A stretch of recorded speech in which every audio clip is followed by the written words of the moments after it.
आज न्यायालय मद घोटाला मामलें जेते आरोपी 23 जन जगह आरोपी को निर्दोष रे खलास कर अरविंद केजरीवाल जे कि दिल्ली रो मुख्यमंत्री थिले, मनीष सिसोदिया जे कि उपमुख्यमंत्री थिले, तांको भारतीय जनता पार्टी सरकार सीबीआई माध्यम रे मिथ्या मामला रे फसई सारा देश रे जोपरी गोटे वातावरण तैयारी कला एवं आम आदमी पार्टी परिका कट्टर ईमानदार पार्टी को अन्य समस्त राजनैतिक दल परिका दुर्नीतिग्रस्त बोली प्रमाणित करने को चेष्टा कला।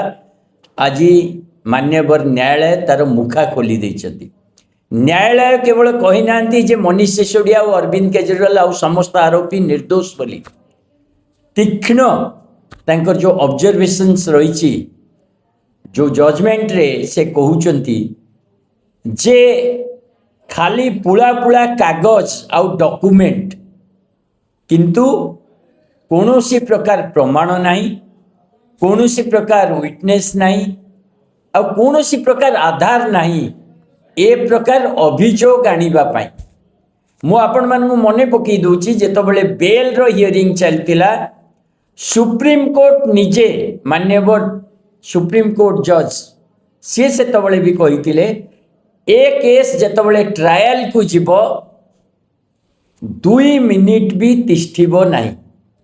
ताले आज प्रमाणित हो गला जे सुप्रीम कोर्ट जो कथा कहते ए केस न्यायालय रे तिष्ठिबो नहीं।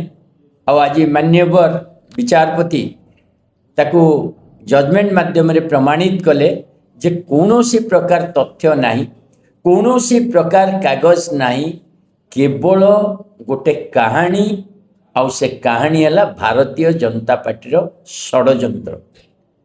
बंधुगण मद घोटाला नारे आम आदमी पार्टी को बदनाम करवा, यार नेता अरविंद केजरीवाल मनीष सिसोदिया को बदनाम करवा एवं साधारण जनता पाई जो भल शिक्षा व्यवस्था, स्वास्थ्य व्यवस्था, फ्री बिजुली पानी एवं फ्री बस सेवा आपको रोकिबा पाई ये षड्यंत्र थिला।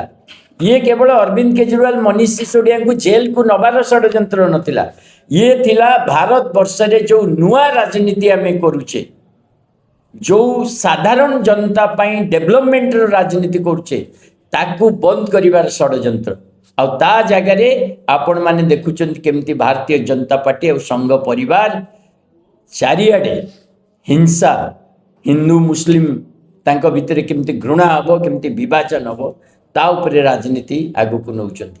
आज प्रमाणित हो गला आम आदमी पार्टी सच्चाई रास्ता, आम आदमी पार्टी जो राजनीति, आम आदमी पार्टी जो शिक्षा, स्वास्थ्य, बिजुली पानी, रोजगार राजनीति सी आहरी आगु को जारी रहिबो।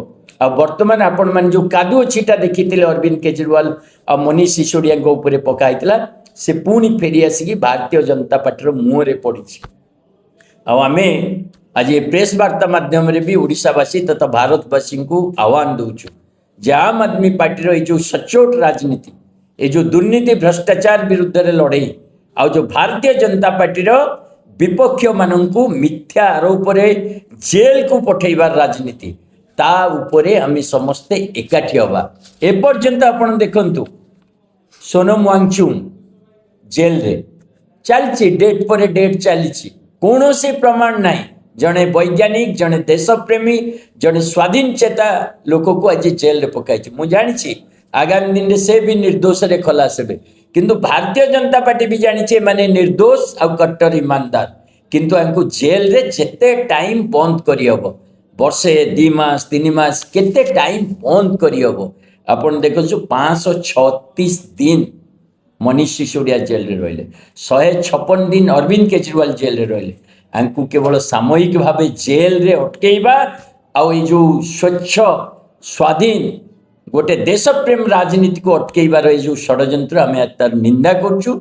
आशा करुचु देशवासी आपको ग्रहण करेंगे। आम आदमी पार्टी राजनीति आहरी जोर आगक बढ़।